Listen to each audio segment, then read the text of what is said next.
Untuk PJ-nya karbu ini saya pakai. Halo bro, apa kabar kalian semuanya? Hari ini saya mau merealisasikan janji saya di video sebelumnya. Jadi video sebelumnya itu saya pasang coil ya, coil ZZ, dan saya juga bilang mau bongkar-bongkar spek yang ada di motor saya. Nanti akan tak bongkar satu persatu, mulai dari bloknya, headnya, karburatornya, PJMJ-nya, kemudian knalpotnya, dan juga part racing lainnya. Dan perlu kalian tahu bahwa motor saya ini spek terakhirnya adalah spek buat harian touring. Jadi kalau kalian cari referensi Ninja buat balap, jangan di sini, karena motor saya speknya adalah spek harian touring.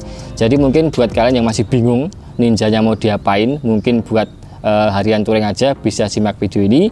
Nanti akan tak spill satu persatu. Kalian mau ikut boleh, enggak juga boleh. Oke, kita bongkar satu persatu. Oke bolo, jadi motorku seperti ini ya. Ini penampakan terbaru, masih culun memang. Velgnya masih standar, kemudian apa ya, bannya belum pakai ban yang super Corsa, jadi masih culun lah. Kemudian apalagi ya, kaliper depan belum ganti, masih standar kayak gini. Jadi ini masih perlu banyak sekali modifikasi ya, supaya tampilannya lebih garang. Tapi ya ini udah lumayan lah, daripada dulu waktu awal saya beli itu bobrok banget. Sekarang udah ya lumayan ganteng ya. Nah seperti ini. Oke, sekarang kita bahas satu persatu mengenai spek yang ada di motor saya, mulai dari bloknya dulu ya bolo. Nah untuk bloknya ini bukan PDK Gold ya bolo, ini adalah blok KMI tapi yang warna gold seperti ini. Ini dulu saya beli 3,5 bloknya aja, belum headnya. Jadi ini blok KMI Gold tapi saya portingnya di 801 Garage. Untuk portingannya itu nggak begitu besar ya. Kalau untuk PDK Gold itu dia tinggi lubangnya itu 31 kalau diukur dari atas, tapi kalau ini kemarin cuma dinaikkan sekitar 2 mili jadi 32. Jadi kalau KMI Gold itu lubang exhaustnya itu kalau diukur dari atas itu 34 standarnya, kemarin dinaikkan 2 mili, jadi ini sekarang 32 tingginya kalau diukur dari atas. Jadi ini masih lebih kecil daripada lubang exhaustnya PDK Gold ya bolo. Tapi menurut saya buat harian touring itu udah jos banget. Kemudian untuk headnya, kalau headnya ini original PDK Gold bolo. Nah ini ya, dia original PDK Gold tapi masih saya papas, masih di-squeeze ulang supaya kompresinya lebih padat, lebih jos gandos lah. Kalau headnya ini ukuran nutnya, squeeze-nya itu saya lupa ya. Jadi kalian silahkan DM aja Instagramnya 801 Garage, tanya Mas, ukuran apa namanya headnya Mas Boim berapa lah, nanti pasti jawab. Saya lupa. Saya juga belum tanya jadi lupa ya. Untuk headnya ini yang jelas ini dipapas, di squeeze ulang. Ukurannya silahkan kalian tanya ke 801 Garage, mau order sekalian juga silahkan ya. Yang jelas saya lupa. Intinya ini bloknya KMI di porting sekitar 2 mili, dinaikkan 2 mili, headnya dipapas dan di squeeze ulang. Intinya seperti itu bolo. Kemudian untuk kruk asnya ini masih pakai kruk as standarnya Ninja, cuma dimodif, dikasih bandul ala-ala kruk asnya ZX 150 alias Ninja RRO CBU ya. Jadi dimodif pakai stang standar, kemudian dikasih tambahan bandul seperti itu. Saya juga ngerjainnya di 801 Garage gitu bolo. Dan untuk di sebelah kiri, untuk HSAS-nya, tabung HSAS-nya memang saya copot, saya langsung kasih tutup XZZ seperti ini, kupingan kayak gini, jadi kanan kiri sama gitu bolo. Itu adalah untuk blok silindernya dan juga kruk asnya gitu ya. Kemudian kita lanjut di bagian membrannya bolo. Untuk membran, nah membrannya ini saya masih pakai standar ya, nggak pakai V-Force, nggak pakai apapun. Rumah membrannya standar. Lidahnya pun juga standar. Saya sempat ganti sebelumnya pakai lidah racing, tapi saya kira buat harian touring itu lebih cocok lidah membran standar. Kalian mau upgrade juga silahkan pakai KX, itu udah oke banget lah. Tapi kalau motor saya ini saya pakainya lidah membran original gitu bolo. Membran ori, lidahnya juga ori.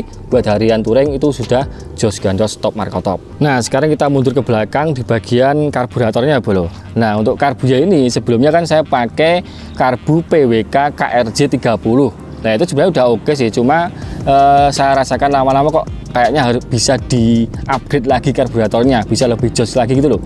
Makanya ini saya upgrade ke karburator PWK 32, ukurannya 32 tapi dari CPO ya. Dari CPO ini Karbu Legend yang dulu saya sering banget pakai karbu ini, dan memang jos gandos, harganya murah, settingannya mudah ya. Tapi ini bukan standar pabrikan, dalemannya sudah saya tuning ulang, jadi berbeda dengan keluaran pabrikan ya. Sudah dituning ulang, kemudian setting PJMJ, dan hasilnya lebih jos gandos lagi gitu ya bolo. Ini saya pakai PWK 32 CPO seperti ini. Nanti link pembeliannya tak kasih di deskripsi semua, kalian mau beli silahkan. Nah kayak gini, ini udah tuningan ulang, kemudian setting PJMJ, dan jadinya lebih jos gandos lagi. Dan saya juga open filter. Nah untuk PJMJ nya saya kasih tahu ya, ini buat spek harian aja, harian touring lah, harian touring. Kalau untuk balap beda lagi, bisa di upgrade lagi. Untuk PJ nya karbu ini saya pakai 48, main jetnya 140. Itu kalau di motor saya pas, tapi kalau di motor kalian saya nggak tahu ya apakah pas atau enggak. Yang jelas kalau kalian pengen tahu, yang kemarin tanya-tanya, ini saya pakai PJ 48, main jetnya 140, ukurannya 32 ya. Nah kayak gini. Nah ini sudah ada power jetnya untuk membantu di putaran atas, dan ini masih bisa pakai manifold standar bolo. Nah manifoldnya masih standar ya, cuma memang agak dipaksa dikit supaya bisa masuk. Kalau nggak dipaksa agak susah ya. Jadi seperti ini, PWK 32 CPO masih pakai manifold standar bisa. PJMJ nya 48140 itu kalau di motor saya. Di motor kalian mungkin ya bisa pas bisa enggak, karena banyak sekali komponen yang mempengaruhi ukuran pilot jet dan main jet gitu bolo. Seperti ini saya open filter. Apakah beda bang PJMJ open filter dan pasang bang filter? Tentu berbeda ya. Kalau kalian pasang filter itu PJMJ nya bisa lebih kecil, tapi kalau open filter biasanya dia minta naik gitu ya. Terus apakah performanya beda? Jelas berbeda. Itu saya rasakan sendiri. Ketika pasang filter itu memang agak tertahan lah. Kalian kalau nafas pakai masker sama enggak, beda enggak? Pasti beda ya. Pasti lebih plong enggak pakai masker. Ini juga sama. Ketika open filter seperti ini, udara yang masuk lebih banyak, aliran udaranya itu lebih gimana ya? Lebih lancar gitu loh daripada kita pasang box filter gitu bolo. Jadi ini memang saya belum pasangi tabokan. Saya udah beli tadi. Nanti tak spill ya tabokannya seperti apa, nanti kita pasang. Jadi kurang lebih seperti ini karburatornya. Nanti kita coba tes suara langsamnya seperti apa gitu bolo. Oke, karburator selesai. Sekarang kita geser kemana ya? Kampas kopling masih original, bawaan motor, bawaan Kawasaki. Kemudian untuk pair kopling saya pakai RS1 yang tipe harian. Kemudian apa lagi bolo? Oh iya bolo, dari segi busi ya. Untuk businya saya pakai busi BR8 EGP G-Power. Ini harganya murah meriah dan terbukti awet banget. Di setting basah pun ini awet. Jadi buat kalian yang tanya-tanya, bang busi yang awet apa buat settingan basah? Nah, ini BR8 EGP atau G-Power. Ini murah meriah tapi performanya oke banget. Ini saran dari mekanik saya dan terbukti memang dia awet ya. Mungkin kalian kalau businya sering mati pakai ini aja, G-Power BR8 EGP gitu ya bolo. Kemudian kita sekarang bahas masalah CDI-nya. Nah CDI-nya di sini ya. Nah CDI-nya di sini. CDI-nya sebelumnya saya pakai CDI RS1 yang tipe harian yang warna abu-abu.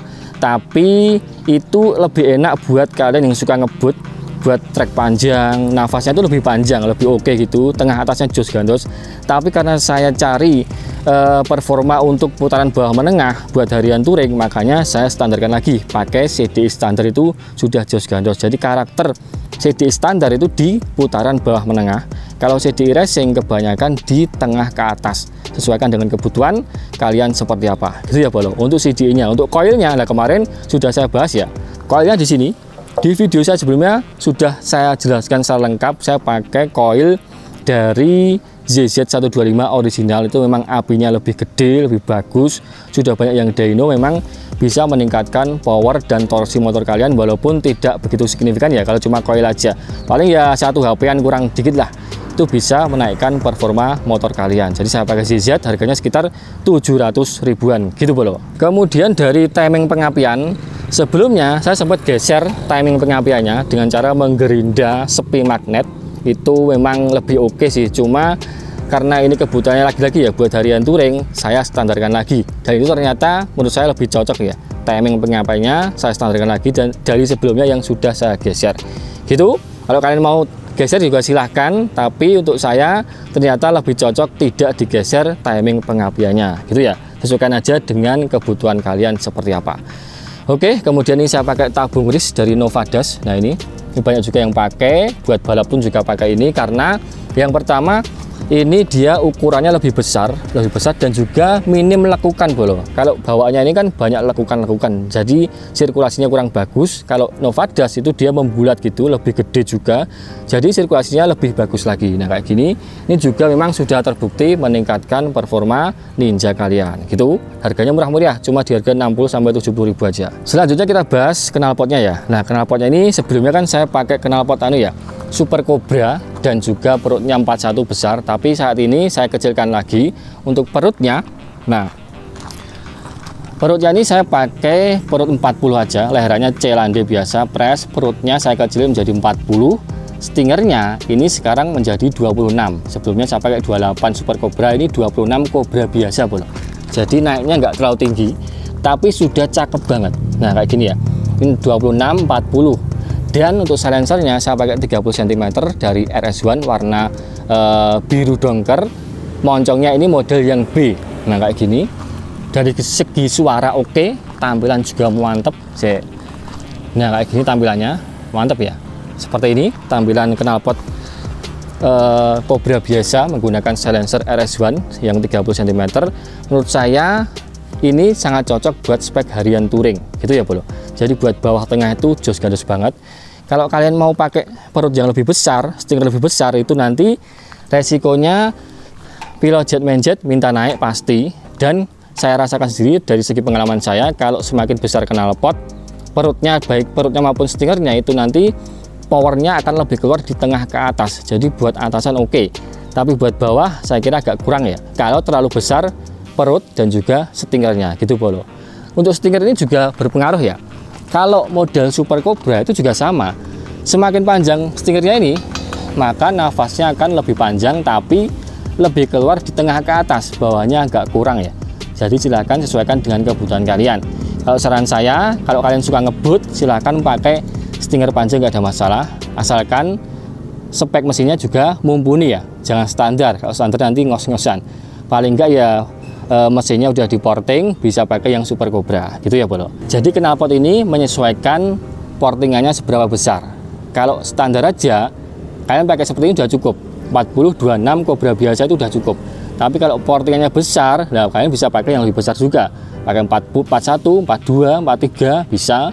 Kemudian ini pakai 28 Super Cobra juga bisa.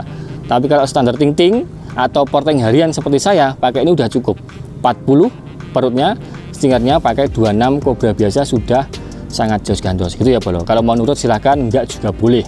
Saya hanya kasih info aja gitu bro. Kemudian apalagi ya, selanjutnya rantai ya, rantai saya spill juga lah, nggak ada masalah.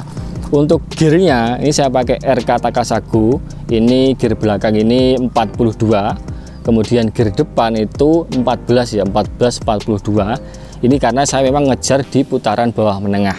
Jadi semakin kecil gear belakang, maka nafasnya akan lebih panjang, cocok buat tengah ke atas ya, buat top speed lah, buat atasan. Tapi semakin besar gear belakang, cocoknya buat bawah menengah, buat stop and go, tanjakan, macet-macetan itu lebih cocok. Ukuran gear belakang yang lebih besar itu ya bro. Bisa dibolak-balik sih, saya sudah jelaskan di video saya sebelumnya. Jadi ini pakai RK Takasago 42, depannya 14, rantainya saya pakai Indopart ya. Ini yang tipe 428. Kalau 415 saya nggak berani karena ya tipis dan juga rawan putus walaupun ringan. Tapi buat harian saya kira lebih cocok yang 428 gitu bro. Kemudian untuk koplingnya ini juga sudah saya bikinkan videonya. Saya pakai kopling dari R25 with bearing bambu. Jadi ini ringan banget, tuh ringan ya, mantap banget. Baliknya juga oke. Nah kayak gini, mantap banget lah. Ini saya beli sekitar 300 ribuan. Ini yang original R25 full set original ya, seperti ini. Kalau mau beli yang KW juga silahkan. Ini pokoknya buat drag enak banget, buat lop-lopan tuh enak, buat harian juga oke. Daripada Ako 1 ya, kalau kalian nggak ada budgetnya mending ini. Tapi kalau ada budgetnya mau pakai Ako 1 juga nggak ada masalah gitu bro. Nah seperti ini. Kemudian untuk bensin, nah ini yang lagi rame ya, bensinnya saya pakai Pertamax sih, masih pakai Pertamax karena saya mau pakai Shell itu di Jawa Tengah belum ada ya, setahu saya belum ada, jadi ya pakai Pertamax 92 tetap nggak ada masalah ya, mudah-mudahan aman terkendali. Kemudian untuk oli sampingnya, nah ini saya pakai Ippon ya bro, Ippon Racing Samurai, harganya sekitar 300.000. Kok mahal bang? Ya nggak apa-apa, asalkan performanya memang bagus banget ya. Saya pakai Ippon Racing Samurai, ini dia viskositasnya bagus, tingkat kekentalannya bagus, jadi buat RPM tinggi kita nggak takut nge-gym, jadi bisa meminimalisir terjadinya nge-gym di Ninja kalian, gitu ya bro. Kalian mau pakai oli Samurai juga silahkan. Yang jelas kalau kalian tanya oli samping yang bagus buat harian touring, buat balap juga bisa, saya pakai Ippon Racing Samurai. Kalau lebih tinggi lagi bisa pakai Ippon Stroke 2R, itu lebih bagus lagi, tapi itu hanya direkomendasikan buat dituang di tangki, di mix di tangki. Tapi kalau Racing Samurai masih bisa dituang di tabung oli samping yang ada di sini ya. Nah gitu bolo. Nah seperti ini kurang lebih motor saya Ninja RR merah Ferrari yang belum ada namanya. Kalian mau usul nama juga silahkan. Ini masih culun ya bro. Hari ini setelah ini saya mau ganti velg ya, supaya lebih mending lah, lebih ganteng gitu loh. Saat ini kan ya masih culun lah velgnya, masih palang 3. Jadi setelah ini saya mau ganti velg. Oke, kita spill suaranya dikit ya bro.